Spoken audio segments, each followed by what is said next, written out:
What's going on, everybody? It's your boy C-Zar, and we are talking about Bitcoin today, BTC USD. It is the 17th day of December, and here we are. Man, December's moving by fast, isn't it? Here we are, 87.3K right now with 10 hours left in the day. Hit that like button, subscribe if you want to see more content like this, and let's get into it, my friends. From a low to the high, if it'll let me draw.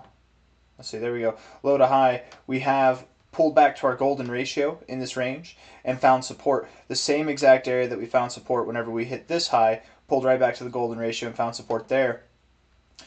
Higher lows, golden ratio support, near bullish engulfing candle yesterday, and it's got a tweezer bottom on top of it. I feel like we are at the low point there, a higher low point of this range, and we are ready to move up, right? It's nothing special. It's nothing dramatic, right? Everybody up here is screaming for new all-time highs. Everybody down here is screaming for prices below 70K. Meanwhile, we're staying level-headed. We're focused on moving up to this area of about 99 to 102K. But other than that, I mean, we could move up. We could see a higher high and then sell back off. I don't care how long it takes to get up there. I just believe that's the next target area. And whenever we get up here, we probably do find some resistance. Maybe we come all the way back down to form a double bottom. Maybe we just come down within this range to form a higher low. I don't know. But I'm assuming that from here, the most notable goalpost, the most notable checkpoint would be this range right here. This little low point right here. From a high, your all-time high, to the low, our 0.5 is right here at $100.8 thousand. And we've actually found a lot of significance at this 0.5 level, not just in Bitcoin, but across various cryptos throughout this cycle. So coming back up to find resistance there might make sense. Or might we just break through it and go up to the golden ratio here to find resistance? As we're finding support on these golden ratios, might we find resistance at this one? There is resistance here. There is support back here. There's a ton of support back here. I mean, it wouldn't surprise me too much if we were to pass 102K a little bit. But I would doubt that if we passed this level, 99 to 102K, if we passed that level there, I would assume that we don't pass this level here. At least not on the first attempt, right?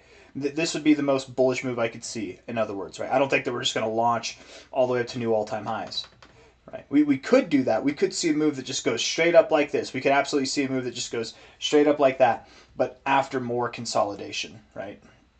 More or less, every dump that we see, probably until sometime in January, and every pump that we see will likely come back to the norm, right? We'll probably close somewhere around 90K to 95K by the end of the year. I do expect that we'll move up, but we'll probably come back down too.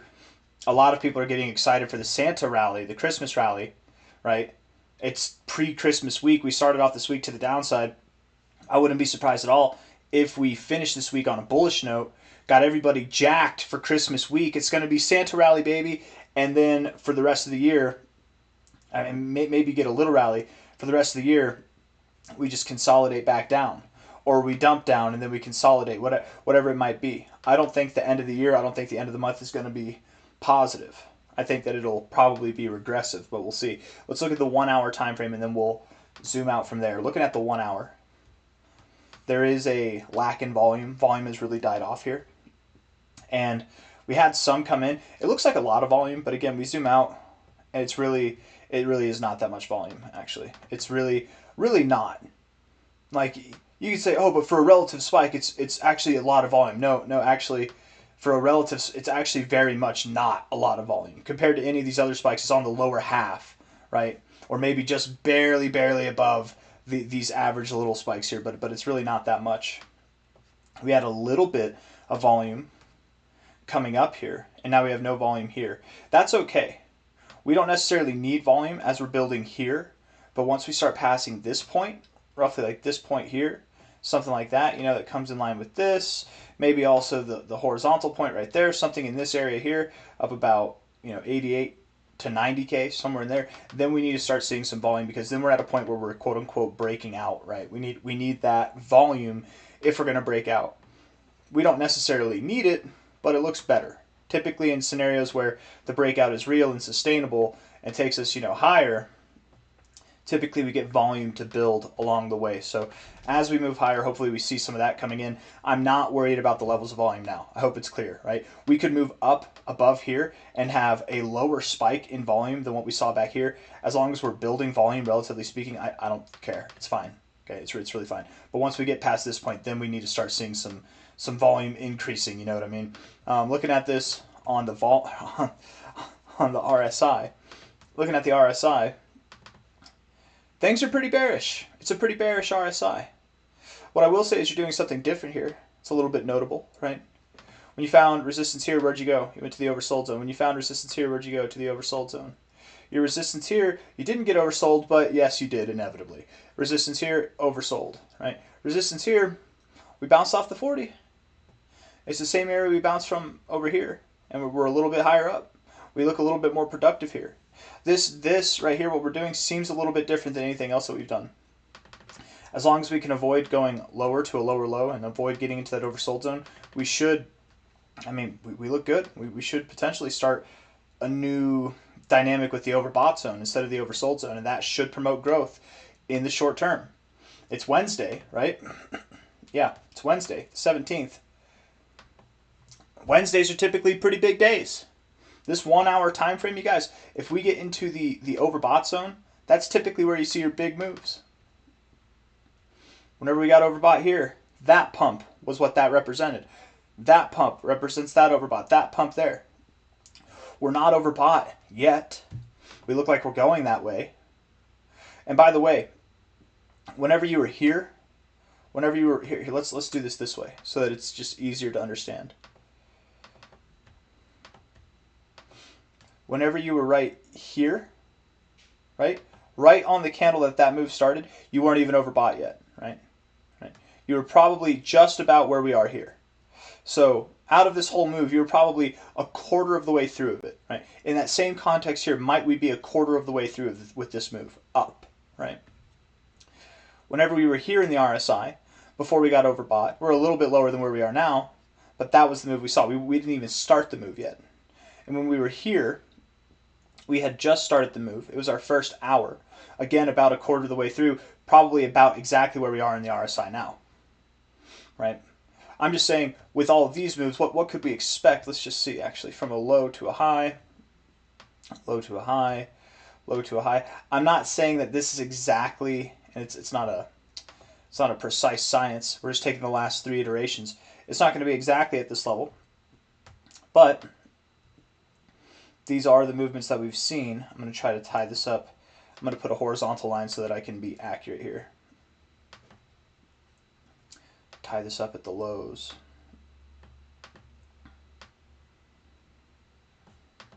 There we go. That one's a little bit below, but whatever. And then this one here. At a minimum, we would go to about 90K. At a maximum, maybe 91K. And being that this is on the 1 hour time frame and all of these took about 6 hours or less, I would assume by the end of today, we have 10 hours left in the day, I would assume by the end of today, Wednesday, we're back above 90K or above 89K at least. We're at 87.6K now, so we should be moving up today. That's good, good. And Wednesdays, by the way, typically are our bigger moving days. Typically, not always, but typically. Tuesdays have been pretty good to us too, to be completely fair. The MACD looks positive here, right? The zero line right here. The oscillators have come up above the zero, and now, even though we're below the zero, I would still think of it like we came back to find support at it. We found resistance, we found support, now we're coming back up, right? It's almost as if this was a false cross right here. Little consolidation. I'm actually kind of curious. Did we bounce off the golden ratio here too? From a low to a high? Yes, we did.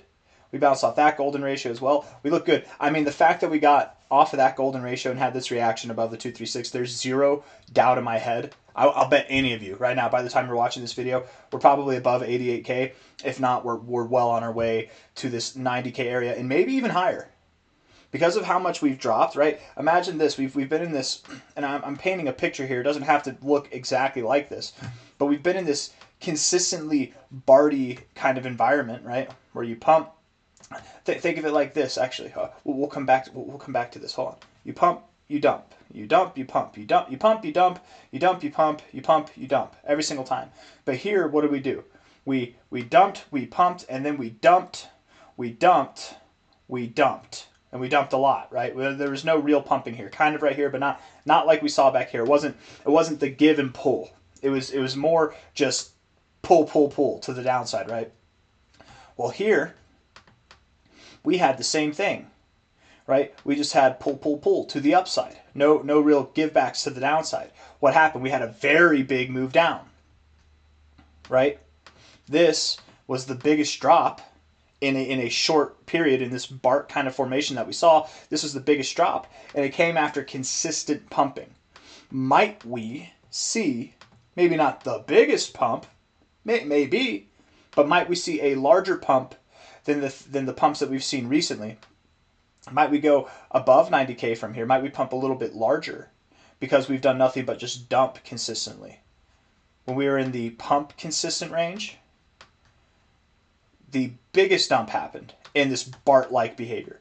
When we're in the dump consistent range, might we see the biggest pump or one of the biggest pumps? And again, from this exact price, like 5 hours later, we were up at 92K. So calling for 88K to 90K by the end of today, that's really not that hard, especially with the 1 hour looking the way it does. RSI looks good, stochastics look good, the MACD looks good. What was it? What was it that I was going to do?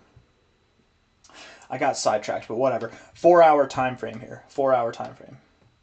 87.6K. We look at this. The RSI did double bottom.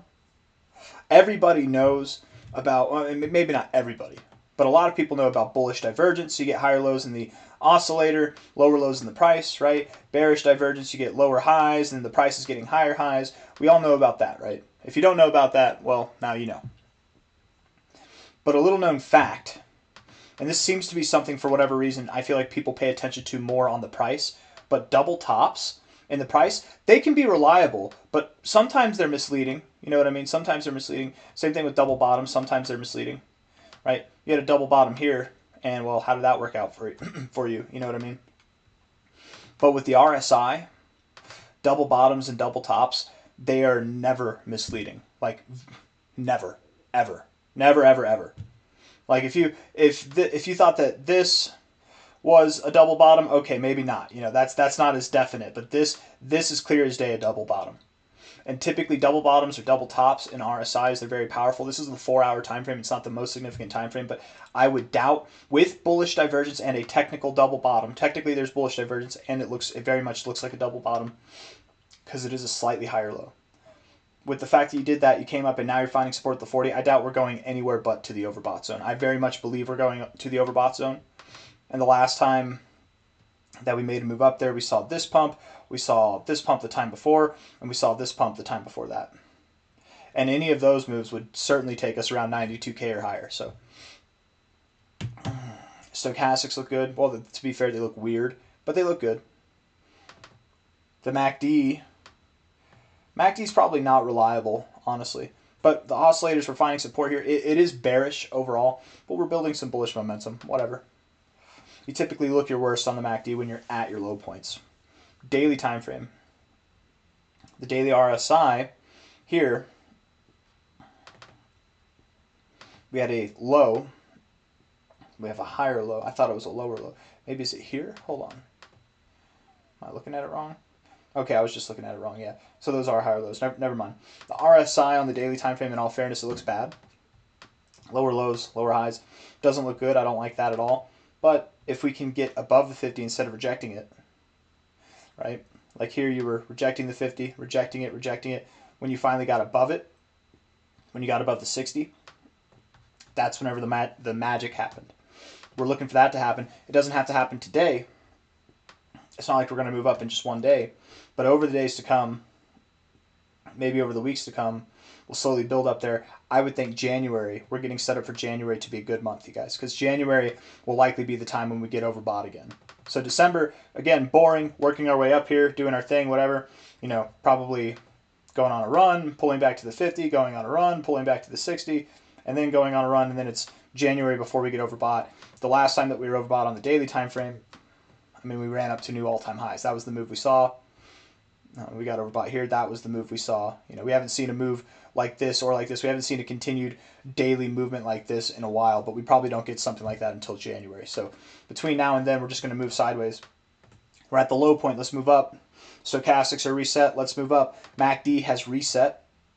This right here, where we are, perfect bouncing signal. Perfect signal to bounce. Now, don't be mistaken, okay?